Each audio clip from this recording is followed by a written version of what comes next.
How does an average guy like myself, no college degree, high school dropout, go from job hopping, working at places like Applebee's and selling Cutco knives door to door, to making six figures in tech sales with no experience, to leading a nonprofit focused on helping Black and brown people get into tech sales for free, writing books, giving TED Talks? Ain't no secrets to it. I'm trying to make you next. Before we get started, make sure you hit the subscribe button and the bell so that you can stay up to date with the tips, tricks, and the finessing that I do. Get into it. This work.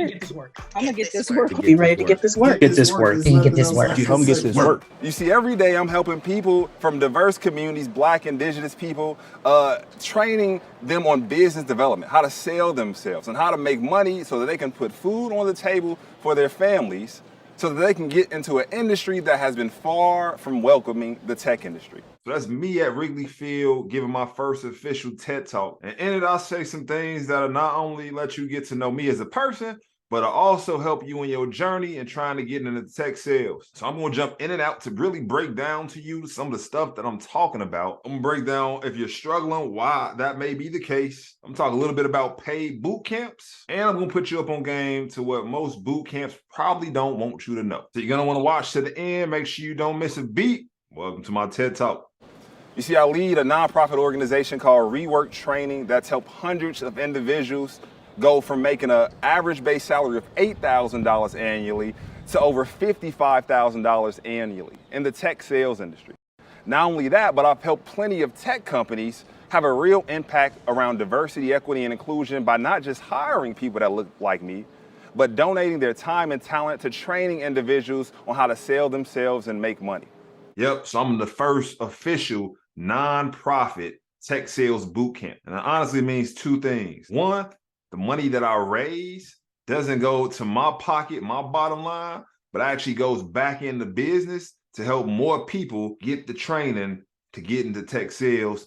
That's the reason why it's free to y'all. Second thing, most tech sales boot camps make money two ways. They either charge you directly or they charge the company that you get a job at. But they only get to charge that company if you actually go to a company that they're partnering with. I don't work like that. So I work with hundreds of organizations that care about diversity and inclusion, hundreds. So my goal in working with them isn't to get paid when you land the job. My goal is for you to land a job so you can get paid.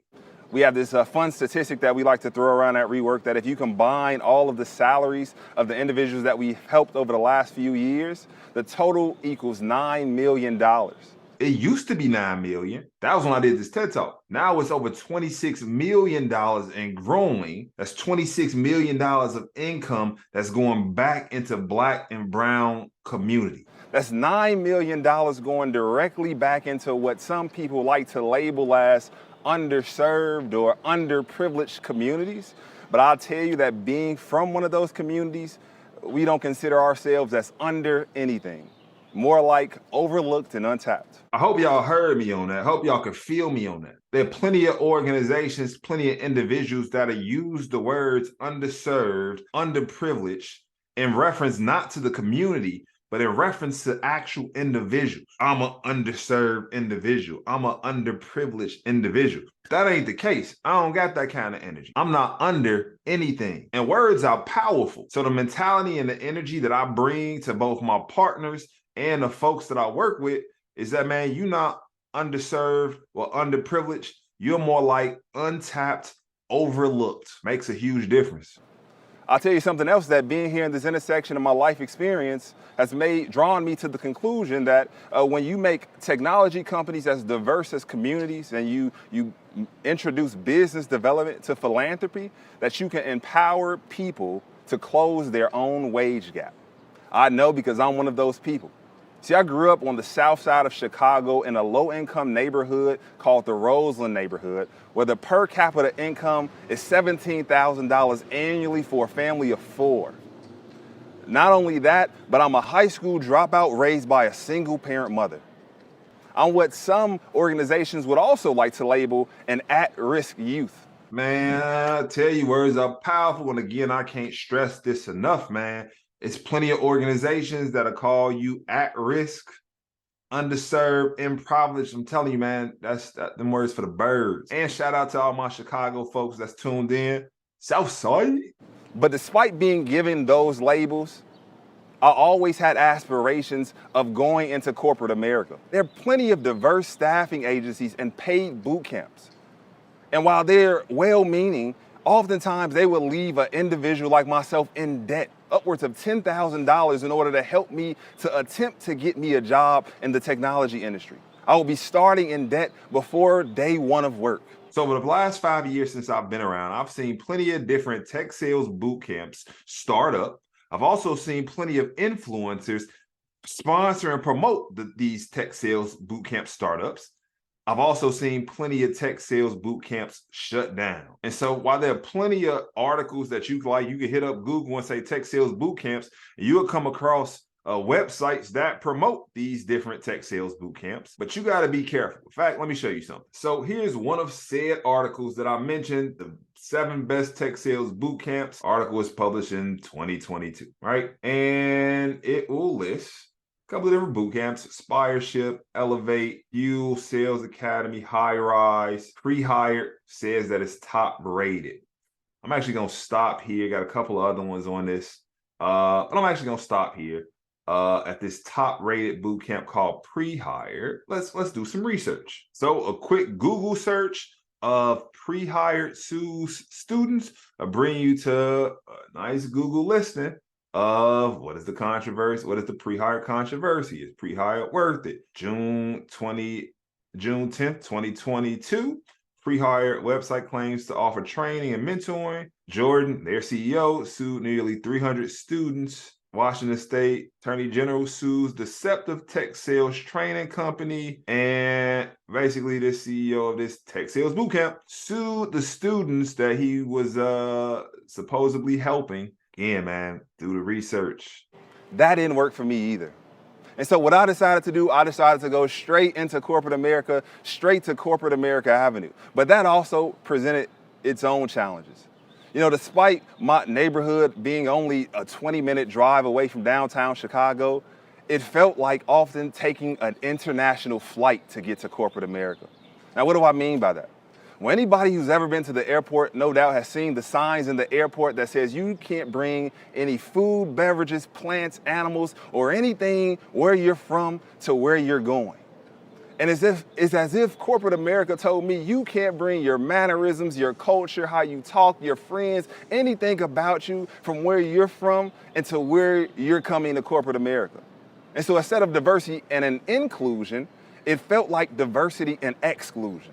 And so I hope you get what I'm trying to say here, that if you're like struggling to get into tech sales, you may feel like you on that international flight, or you at the airport and you're probably trying to figure out like, man, what do I need to take with me to get into this? What can I take with me to get into this tech sales industry? What do they see as valuable? What do I need to know? Yeah, I'm gonna be honest, man. The reality is that tech sales is a lot about who you know, less about what you know. So one example of that is how LinkedIn is built. So if you're trying to get into tech sales, you have to be on LinkedIn. And if you're new to LinkedIn, your profile may look a little bit like this. You may be listed as a beginner. And if you were trying to use LinkedIn to, let's say, get in contact with somebody from Google, and you checked out the people page, you couldn't even connect with these people because you don't know them. They're not in your network, out of your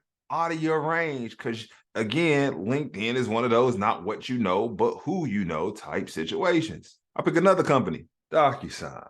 It's a not what you know, but who you know. And so I want to help you out in this moment. Either go to the link in the comments or find me on LinkedIn. Now, when you get to my page, don't hit the follow button. Again, I repeat, when you get to my page, don't hit the follow button.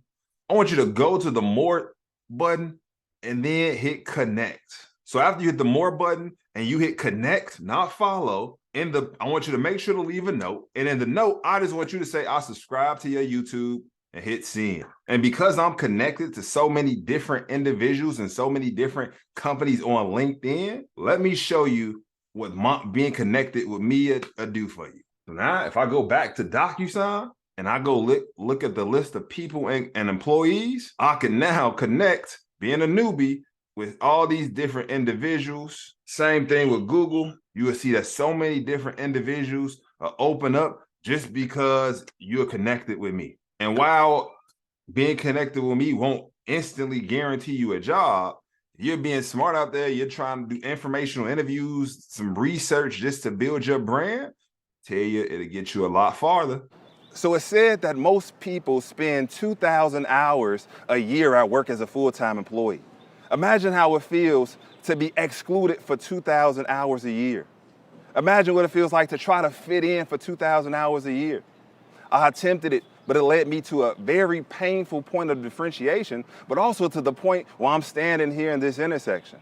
Despite doing my role a little bit differently in tech sales, I mastered my position as a tech salesperson. What that means is that on top of my base salary of $32,500 a year, I also brought in commission checks.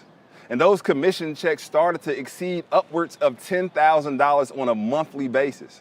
$10,000 a month is more than some people in my community make in an entire year. And this right here was my first big tech check. So I remember seeing the pay stub before the check hit my account, and I was like, y'all about to pay me $11,000 for 1 month worth of work.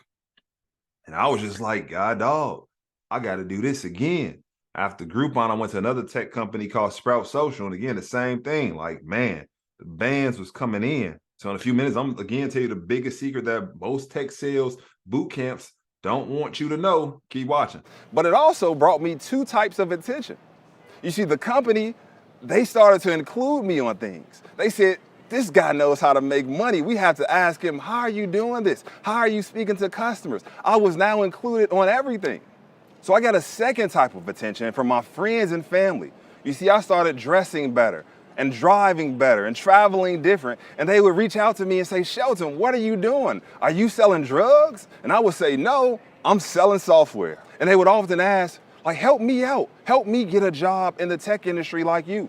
Now, anybody who's ever referred a friend will often say that it carries the same weight of co-signing on a car. Your credit is at stake when you refer a friend to a job. But despite the fact I held these friends in high esteem, these were people that I admired, that worked harder than me, that were smarter than me, and I referred them to get jobs.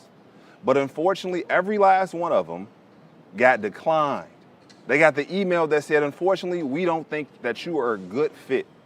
And all that I can think of is that, like an international flight, you don't bring any food, beverages, plants, your culture, mannerism from where you're from to where you're going. What's more, that feeling of inclusion that I once had started to make me sick. It started to feel like they were treating me as if I was the special person of color, as if I was different. But the reality is that I wasn't the special person. I was the person that was given an opportunity. Yep, I was the person given an opportunity. Now I'm in a position to give that opportunity back to others. Now, if you haven't subscribed already, you got to make sure you hit the subscribe button and hit the bell so you get notifications. So I got some more fire content coming. Now check this out, right? So me getting into tech sales, me starting to make six figures, I didn't go through a tech sales boot camp.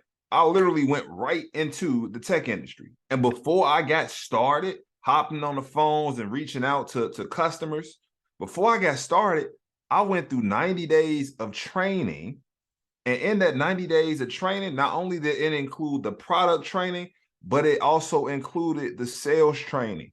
The same sales training that a lot of tech sales boot camps are charging you for. So basically, they charging you to do the first 90 days of a job that you will potentially get and do the 90 days over again and doing a job. And that's the thing that most tech sales boot camps won't tell you, that the training that they're providing is literally the same training that you're going to get in the first 90 days. And the reality is that training is going to be different from tech company to tech company. So what you may learn at one tech sales boot camp, the sales methodology may be completely different than what you may learn at the company in the first 90 days once you get there. They may teach you a completely different methodology. So at the end of the day, while it's helpful to know it, it's not necessarily going to get you a job. Again, it's not what you know, it's who you know. It's also why I don't charge people to learn what I'm teaching. Because I got it for free at the first 2 tech companies that I worked at, first 90 days. And I'm more than confident that once you get in tech sales, you're going to learn it too. So then you may be wondering, like, man, Shelton, and why do you have a tech sales bootcamp then if we going to learn it in the first 90 days? And what makes you different? Starters, send me a tech sales bootcamp that got a Black CEO other than myself. I'll wait. See, the technology industry, by means of business development, gave me the opportunity to close my own wage gap. And there are plenty of individuals like me, untapped and overlooked, who have given the same opportunity, they can close their own wage gap. And so what would that take? Like we said, rework, let's get this work. Y'all heard me. Look, man, hopefully y'all found this video helpful. Hopefully it gives you a different perspective on how you should be looking at tech sales boot camps, how you should look at tech sales training in general. Make sure if you're not connected with me on LinkedIn already, I promise you it'll make a huge difference to your network to be able to reach out to different individuals if you're trying to get into tech sales. If you haven't already, again, make sure you hit the like and subscribe button, drop in the comments any feedback, any questions, comments, concerns you got. Plenty of work out here. And like I said before, let's get this work.